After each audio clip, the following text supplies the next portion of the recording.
नमस्कार, मैं हूं कंचना झा। आप देख रहे हैं हिमालनी टीवी यूट्यूब चैनल और आज मैं बात करने जा रही हूं नेपाल में बहुविवाह को लेकर जो मसौदा तैयार किया गया है उसके बारे में।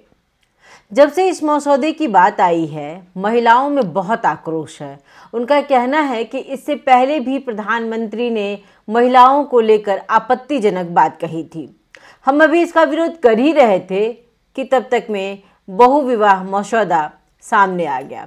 इस मसौदे को लेकर यदि हमने जोर शोर से बात नहीं की, विरोध नहीं किया, तो आने वाले दिनों में समाज में बहुत सी विकृति फैलेगी। इस मसौदे की तैयारी को लेकर महिलाएं सामाजिक संजाल में बहुत कुछ लिख रही हैं, बोल रही हैं। अब तक पूरी तरह से निषिद्ध बहुविवाह को कुछ विशेष परिस्थितियों में मान्यता देने हेतु सरकार कानून संशोधित करने जा रही है। यदि विवाहित पुरुष किसी अन्य महिला से संबंध बनाता है और उससे गर्भ ठहरता है या संतान जन्म लेती है, तो ऐसे संबंध को विवाह में परिणत मानने के लिए संहिता की धारा 175 में संशोधन की तैयारी की जा रही है। इसके लिए कानून मंत्रालय ने मसौदा तैयार कर लिया है। इस मसौदे की चर्चा को लेकर महिलाओं का कहना है कि समझ में ही नहीं आ रहा है कि सरकार क्या करना चाह रही है।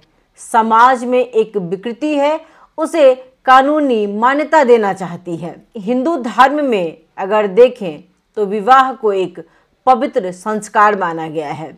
दो लोगों के बीच एक सामाजिक या धार्मिक रूप से मान्यता प्राप्त मिलन है। यह आज के हिसाब से देखें तो विवाह का मतलब बंधन है, जो दो लोग, दो परिवार, दो देश या दो गांव को बांधने का काम करता है। अगर आज से 60-70 साल पहले की बात करेंगे तब विवाह की एक अलग रूपरेखा थी। जैसे लड़के लड़की को बताया नहीं जाता था, उसकी तस्वीर नहीं दिखाई जाती थी, एक ऐलान जारी कर दिया जाता था, फलाने दिन फलाने लड़की से तुम्हारी शादी तय कर दी गई है, फलाने तारीख को तुम्हारी शादी है। बात इतनी सी है। लड़का को लड़की पसंद है या नहीं, लड़की को लड़का पसंद है या नहीं, इससे कोई मायने मतलब नहीं था। उन्हें लगता था कि शादी हो गई तो निभ जाएगी। इसमें किसी तरह की कोई दुविधा नहीं थी। फिर जमाना भी सीधा साधा सा था, सो निभ भी जाती थी। मगर आज इसे निभाना बहुत मुश्किल लगता है। कारण है समय का परिवर्तनशील होना। वक्त गुजरा तो आधुनिकता का रूप धारण कर लिया हमारे बच्चों ने। कल तक जो लोग विवाह को बंधन, मान सब कुछ निभा रहे थे, वही आज भटक रहे हैं। मैं आज के युवाओं की तो बात ही नहीं करूंगी, क्योंकि बहुविवाह को लेकर इसमें विवाहित पुरुष और महिला की बात आ रही है। इस तरह के मसौदे तैयार करने की नौबत ही नहीं आनी चाहिए थी। सबसे पहली बात, ये किसी के दिमाग में ही नहीं आना चाहिए था।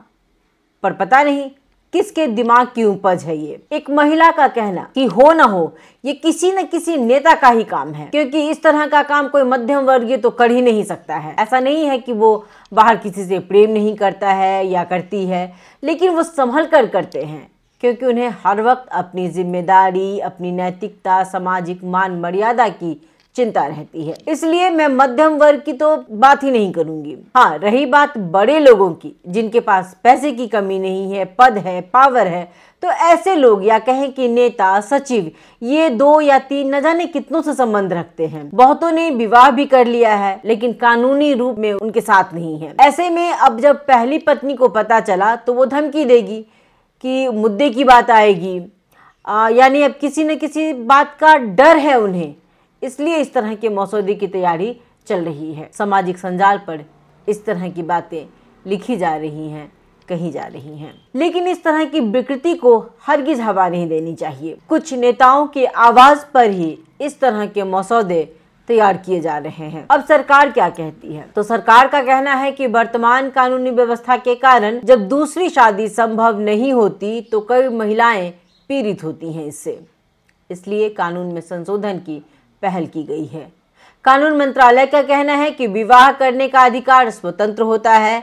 अगर किसी पुरुष का मन अपनी पहली पत्नी से नहीं मिला और उसने किसी दूसरी महिला से संबंध बनाकर बच्चा जन्मा दिया, तो उस संबंध को विवाह न मानने से दूसरी महिला का जीवन बर्बाद हो गया। कई महिलाएं सड़क पर आ गई। उन्होंने आगे कहा, ऐसे मामलों को रोकने के लिए हम कुछ शर्तों के साथ दूसरी शादी को कानूनी मान्यता देने जा रहे हैं। अब इस बात पर आवे कि क्या कोई पत्नी या घर के अन्य सदस्य उस महिला को आसानी से स्वीकार कर लेंगे? नहीं, हरगिज नहीं। प्रेम करना बिल्कुल गलत बात नहीं है। आज के संदर्भ में तो पुरुषों से ज्यादा यह बात महिला को समझना ज्यादा जरूरी है। पुरुष को लेकर मैं कुछ नहीं कहूंगी, ये महिलाओं को समझने की जरूरत है कि क्या वो दूसरी औरत बनना पसंद करेंगी, क्या वो उस पहली औरत को बर्दाश्त कर लेंगी जिन्हें उसका प्रेमी सामाजिक मान्यता के साथ आज भी अपनाए हुए है। सरकार गलत चीज को हवा दे रही है, हालांकि महिलाएं चुप नहीं हैं, वो बहुत जोर शोर से इसका विरोध कर रही हैं। सोशल मीडिया का जमाना है, मैंने पहले भी सोशल मीडिया से ही बात उठाई थी और फिर मैं कुछ बात सोशल मीडिया के द्वारा ही जो महिलाएं अपनी बात को रख रही हूँ उसे ही यहाँ कोट कर रही हूँ। बहु विवाह किसी भी कीमत में मान्य नहीं होगी। हम हमेशा पुरुष पर ही उंगली उठा देते हैं। क्या सच में गलती केवल पुरुष की है, महिला की गलती नहीं है? ये जो करियर बनाने के नाम पर कुछ भी कर जाना, किसी से दोस्ती कर लेना, किसी के साथ प्रेम में आ जाना, क्या है?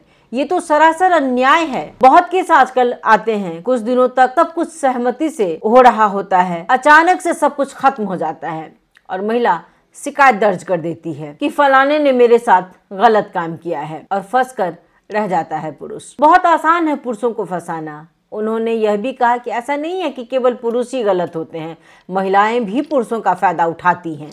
पता ही नहीं चल रहा है कि ऐसे रिश्ते को सरकार मान्यता देने का प्रयत्न क्यों कर रही है, जिसे समाज आसानी से स्वीकार ही नहीं करेगा। हम महिला के हक, अधिकार, मान सम्मान की बात करते हैं, तो ऐसे में इस तरह के मसौदे पर चर्चा होनी ही नहीं चाहिए जो समाज में महिला के मान मर्यादा को ठेस पहुंचे। एक महिला इसके समाधान को लेकर के कहती है कि अच्छी बात है, विकृति को संस्थागत किया जा रहा है, कानूनी मान्यता दी जा रही है, एक तरह से कहें तो सजा दी जा रही है महिला और पुरुष दोनों को। विवाहित पुरुष से प्रेम किया, संग जीने मरने की कस्में खाई, अब गर्भवती हो गई तो करो दूसरा विवाह और पूरी जिंदगी उसकी पहली पत्नी के साथ रहो और दूसरी औरत कहलाओ। कानूनी मान्यता दो, विवाह करवा दो और 2 महिला, 2-4 बच्चे और एक पुरुष की जिंदगी बर्बाद कर दो। एक महिला ने कहा कि इसका एक समाधान यह भी हो सकता है कि ठीक है, किसी महिला ने एक जानते हुए भी कि वह विवाहित है प्रेम किया, अब वो गर्भवती है और उसने उसके बच्चे को जन्म दिया। उस कंडीशन में कानून उसे मान्यता देता है कि वह विवाह कर सकती है उस पुरुष से। हालांकि पहले यह कानूनी मान्यता प्राप्त नहीं थी, वो बहु विवाह करना जुर्म था और उसकी सजा भी तय थी, लेकिन विशेष परिस्थिति का नाम देकर अब विवाह किया जा सकता है। तो अच्छी बात है, विवाह कर दे, लेकिन विवाहित पुरुष की सारी संपत्ति उसकी पहली पत्नी और बच्चों को दे दे, क्योंकि दूसरी पत्नी ने तो प्रेम किया है, उसे संपत्ति से कोई लेना देना है ही नहीं। दूसरी शादी का मतलब ही है पहली शादी का खत्म होना। तो ऐसे में यदि वह पुरुष दूसरी शादी करता है तो सारी संपत्ति की मालिक उसकी पहली पत्नी और बच्चे होंगे। दूसरी पत्नी के साथ वो आराम से रहे। एक ये भी हो सकता है, क्योंकि मुझे नहीं लगता है कि 2 महिला एक पुरुष के साथ एक छत के नीचे रह सकती है। अब ये तो सामाजिक संजाल में जो महिलाएं अपनी बात को रख रही हैं ये थी। अब क्या हटाया गया है और क्या रखा गया है विधेयक के मसौदे में, उस पर बात करते हैं। उपधारा 2 को हटा दिया गया है, जिसमें लिखा था कि यदि महिला को यह जानकारी हो कि कोई पुरुष पहले से विवाहित है तो वह उससे विवाह नहीं कर सकती। उपधारा 3 में पति पत्नी के बीच संपत्ति का बंटवारा हो चुका है तो दूसरी शादी की अनुमति दी गई है, इसे यथावत रखा गया है। उपधारा 4 में बहु विवाह करने पर सजा और जुर्माने की व्यवस्था भी पूर्ववत बनी रहेगी। मौजूदा कानून की धारा 5 में कहा गया है कि बहु विवाह स्वतः अमान्य होगा, लेकिन संशोधित मसौदे में उल्लेख है कि यदि विवाह धोखे से हुआ हो तो वह स्वतः रद्द माना जाएगा और उस पर सजा भी दी जाएगी। लेकिन यदि महिला गर्भवती हो गई हो या बच्चे का जन्म हो गया हो तो विवाह अमान्य नहीं होगा। अब इसी बात को लेकर के पूर्व प्रधान न्यायाधीश सुशीला कार्की ने क्या कहा है, मैं इसे जरूर यहाँ पे कोट करना चाहूंगी। उन्होंने कहा है कि यह प्रस्ताव उस पुरानी प्रतिसत्तात्मक सोच पर आधारित है जिसमें पुरुष जितनी चाहे पत्नियां रख सकते हैं। किसी भी सभ्य समाज में दो विवाह की अनुमति नहीं हो सकती है। यह कानून महिला हिंसा को बढ़ावा देगा। इसे लागू करना सिर्फ प्रतिगमन नहीं, महाप्रतिगमन होगा। अंत में मैं इतना ही कहना चाहूंगी कि सरकार को इस बात का ध्यान रखना होगा कि नेपाल में ऐसी भी महिलाओं की अवस्था बहुत अच्छी नहीं है। ऐसे में इस तरह का नियम कानून बनाकर लाना महिला के लिए अच्छी बात नहीं होगी। जो सामाजिक रूप में अस्वीकार है उसे हम क्यों कानूनी रूप में मान्यता देना चाहते हैं? हम अमेरिका, यूरोप, चीन, जापान की बात करते हैं, वहां भी बहुविवाह को कानूनी मान्यता प्राप्त नहीं है। जिस बहुविवाह को 2075 में पूरी तरह से हटा दिया गया था, खारिज कर दिया गया था, अब यदि उसे फिर से अनुमति दी गई है तो यह जगहंसाई का काम होगा। अंतर्राष्ट्रीय स्तर पर इससे नेपाल की छवि खराब होगी। बहुत बहुत धन्यवाद। नमस्कार।